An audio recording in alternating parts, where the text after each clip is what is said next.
बिस्मिल्लाहिर्रहमानिर्रहीम। Welcome student. आज का हमारा टॉपिक है methods of finding limit. Limit find करने के डिफरेंट मेथड्स हैं स्टूडेंट्स। सबसे पहला मेथड है वो है डायरेक्ट अप्लाइंग लिमिट। मीन कि अगर लिमिट एग्जिस्ट कर जाए, आप डायरेक्ट लिमिट अप्लाई कर दें तो उस वक्त जो है उसके ऊपर कोई और फार्मूला अप्लाई करने की ज़रूरत नहीं होती, आप डायरेक्ट लिमिट जो है वो अप्लाई कर देते हैं।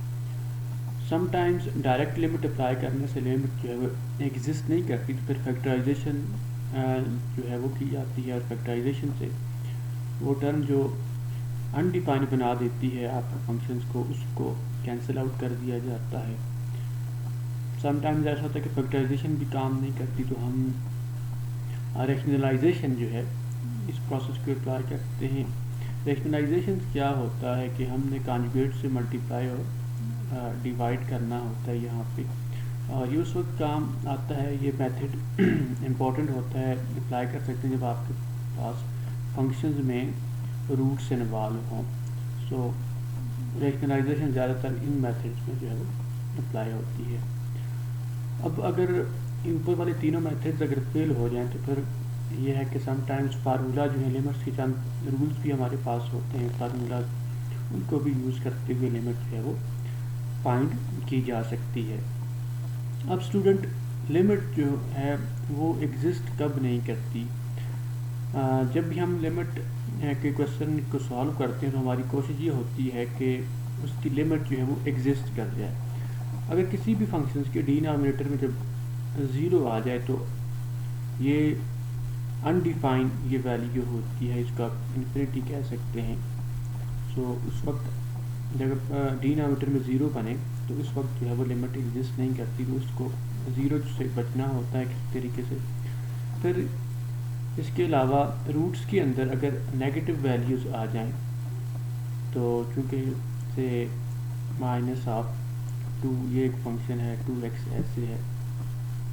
अब यहाँ पे रूट के अंदर जब नेगेटिव वैल्यूज़ आ जाती हैं तो उस वक्त वो आपके पास जो नंबर होता है वो पर रियल नहीं रहता, वो कॉम्प्लेक्स नंबर बन जाता है। सो रूट के अंदर नेगेटिव वैल्यूज़ जो हैं उनसे भी बचना होता है लिमिट के केस में। फिर उसके बाद जो है लिमिट में 0/0 फॉर्म, ये भी अनडिटर्मिनेंट फॉर्म होती है। इन्फिनिटी अपॉन इन्फिनिटी फॉर्म, ये भी अनडिटर्मिनेंट फॉर्म होती है। तो इस तरह के जो जितने भी फॉर्म्स होती हैं लिमिट के केस में, कोशिश ये करनी चाहिए कि इस तरह की फॉर्म से बचा जाए। अब यहाँ पे एक और कॉन्सेप्ट है left hand limit and right hand limit of a function. Left hand limit से क्या मुराद है? से अगर आप किसी पॉइंट ए के ऊपर लिमिट ले रहे हैं लेफ्ट हैंड लिमिट, तो उससे ये मुराद है limit x approaches to A. Left hand के लिए ए के ऊपर नेगेटिव साइन हमने यूज़ किया है f(x). इससे क्या मुराद होती है? अब ए के ऊपर लेफ्ट हैंड लिमिट है तो ए से कम वैल्यू होगी, से ये आपके पास पॉइंट ए है।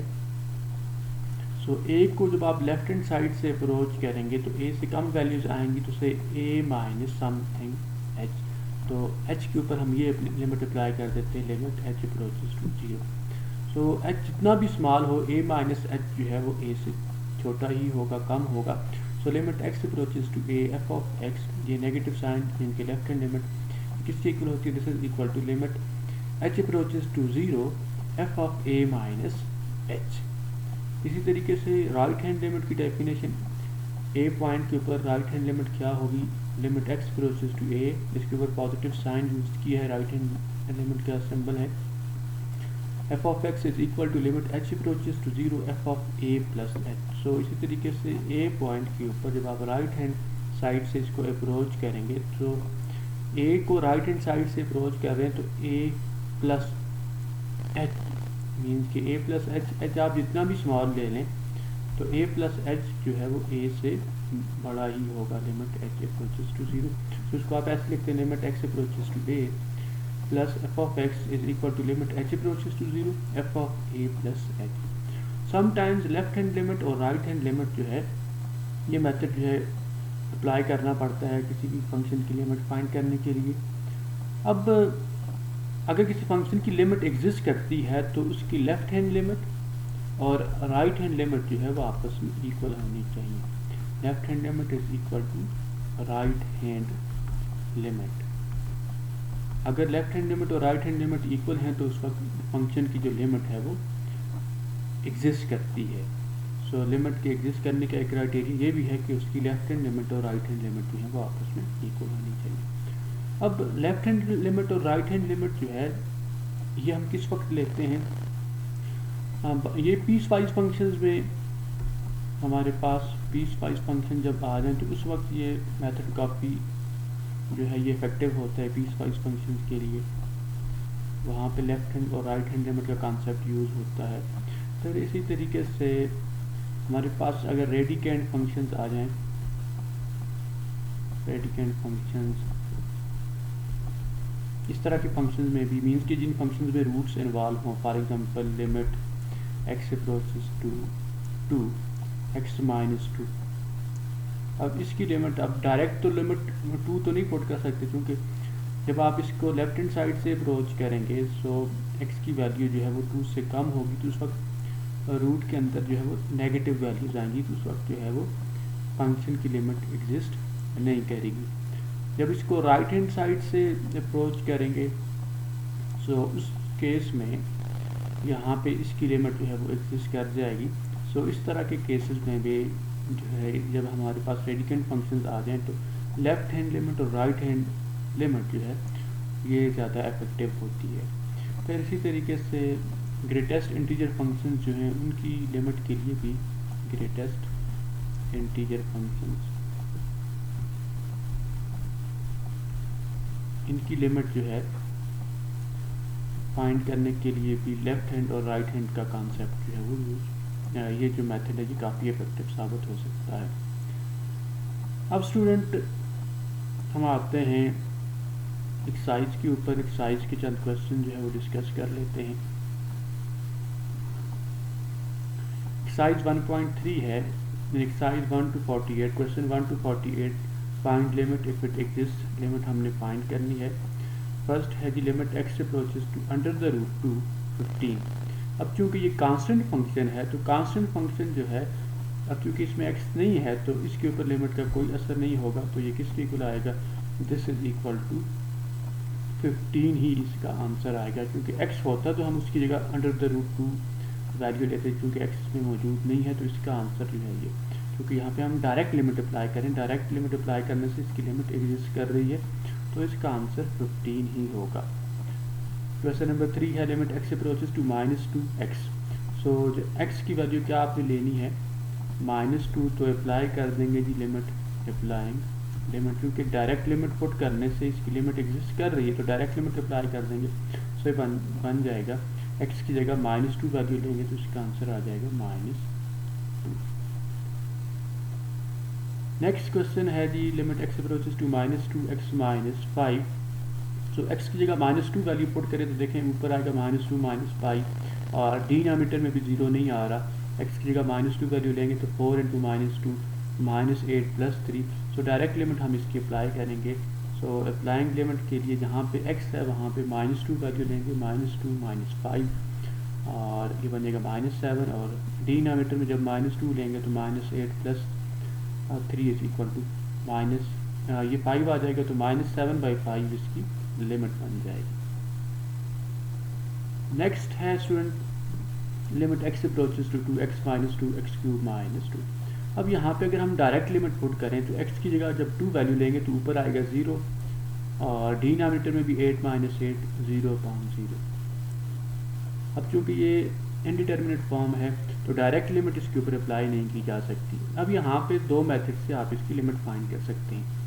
पहला मेथड तो ये है कि आप इसके ऊपर फैक्टराइजेशन अप्लाई कर सकते हैं, क्योंकि इसकी फैक्टराइजेशन हो सकती है। फैक्टराइजेशन कैसे होगी इसकी, x - 2 है, ये x³ -8 है, तो याद रखिए कि यहाँ पे डायरेक्ट लिमिट आप अप्लाई नहीं कर सकते, तो यहाँ पे कोई ना कोई मेथड आपको अप्लाई करना पड़ेगा। तो बजाय जो है ये फैक्टराइजेशन से ये आसानी से सॉल्व हो सकता है। Limit x approaches to 2 x - 2 और x³ -8 को लिख सकते हैं x³ -2 का क्यूब। सो अब यहाँ पे एक फार्मूला है हमारे पास a³ - b³।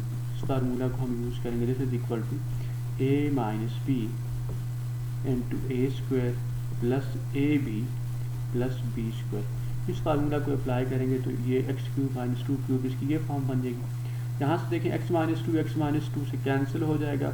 अब हमारे पास ये फंक्शन बचा है। अब आप देख सकते हैं कि फैक्टराइजेशन से हमने इस फैक्टर को कैंसिल आउट कर दिया है, और अब हम इसकी अगर लिमिट अप्लाई करें तो ये इसकी लिमिट जो है वो एग्जिस्ट कर जाती है। सो एक्स की जगह 2 वैल्यू पुट कर दें तो ये बन जाएगा 2 का स्क्वायर प्लस 2 इंटू 2 प्लस 4। सो ये बन जाएगा 12, इसका 1/12 इसका आंसर आ जाएगा। अब स्टूडेंट इस क्वेश्चन को आप एल हॉस्पिटल रूल से भी अप्लाई कर सकते हैं। एल हॉस्पिटल रूल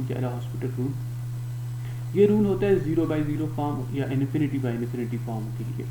जब डायरेक्ट लिमिट पुट करने से आपके पास 0/0 इन्फिनिटी बाई इन्फिनिटी फॉर्म जो है ये बने इस तरह की फॉर्म, तो उस वक्त आप उस फंक्शन को उसका डेरिवेटिव लें।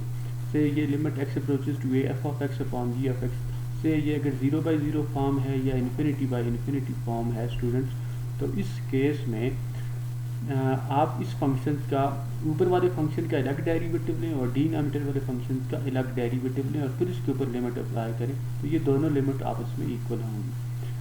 अब अगर से आपने इसका डेरिवेटिव लिया ऊपर वाले फंक्शन का, न्यूमरेटर वाले फंक्शन और डिनोमिनेटर वाले फंक्शन दोनों का डेरिवेटिव लेने से अगर दोबारा से आपके पास यही फॉर्म बनती है 0/0 या इन्फिनिटी बाई इन्फिनिटी, इसमें से फॉर्म बनती है इस तरह की फॉर्म, तो आप इसका एक मरतबा फिर डेरिवेटिव लें। ऊपर वाला फंक्शन जो एफ प्राइम ऑफ एक्स अभी आपके पास है, इसका दोबारा से डेरिवेटिव लें। डिनोमिनेटर वाले फंक्शन का अलग से डेरिवेटिव। याद है कि यहाँ पे इस तरह के फंक्शन से ये आपके पास फंक्शन ऐसे ही है जो ऊपर आपके पास फंक्शन था x minus 2 into x cube minus 2 का माइनस 8 इस तरह का फंक्शन था। तो यहाँ पे जो है x इक्वल टू 2 लेने से क्योंकि 0/0 फॉर्म बनती है, तो समटाइम्स एक मरतबा डेरिवेटिव लेने से ही इसकी 0/0 फॉर्म जो है ये रिमूव हो जाती है। अगर पास एक मरतबा डेरिवेटिव लेने से दोबारा से अगर इनडिटरमिनेट फॉर्म आती है तो आप उसका दोबारा डेरिवेटिव ले लें और फिर उसकी लिमिट अप्लाई करें। अगर दूसरी मरतबा डेरिवेटिव लेने से फिर यही फॉर्म बनती है तो आप उसका थर्ड डेरिवेटिव लें। अब यहाँ पर डेरिवेटिव आपने ऐसे लेना है, क्वोशिएंट रूल अप्लाई नहीं करना। ऊपर वाले फंक्शन का अलग डेरिवेटिव और इसका अलग डेरिवेटिव। तो ऊपर वाले फंक्शन का डेरिवेटिव अगर आप लें तो ये बनेगा limit x approaches to 2, x minus 2 का डेरिवेटिव लें तो एक्स का, चलिए इसको आप ऐसे लिख सकते हैं derivative of x minus 2 and derivative of x cube minus 8। सो ऊपर जब आप इसका डेरिवेटिव लेंगे तो एक्स का बनेगा 1 और 2 का 0, तो एक्स क्यूब का बनेगा यहाँ पे आप लिख सकते हैं 3x² limit x approaches to 2। अब देखें आप इसके ऊपर लिमिट अप्लाई कर सकते हैं। एक्स की जगह 2 वैल्यू लें तो ये बन जाएगा 1/3 इंटू 2 का स्क्वायर, तो ये बन जाएगा 1/12। तो ऊपर देखें, ऊपर भी हमारे पास इसका आंसर 1/12 आया था। तो इस क्वेश्चन को आप एल हॉस्पिटल रूल से भी सॉल्व कर सकते हैं। सो ये रूल जो है ये 0/0 फॉर्म या इन्फिनिटी बाई इन्फिनिटी फॉर्म के लिए होता है। अब स्टूडेंट नेक्स्ट हमारे पास एक क्वेश्चन है, यहाँ पे limit h approaches to 0 4 - 16 plus h under the root by h। अब देखें डायरेक्ट लिमिट पुट करें तो इसके डिनोमिनेटर में h है। ऊपर तो चले ऊपर देखें तो यहाँ पे 4 - 16 और 16 h की जगह 0, तो ये 4 - 4, तो अगेन ये इसकी इनडिटरमिनेट फॉर्म बनती है, 0/0 फॉर्म बनती है।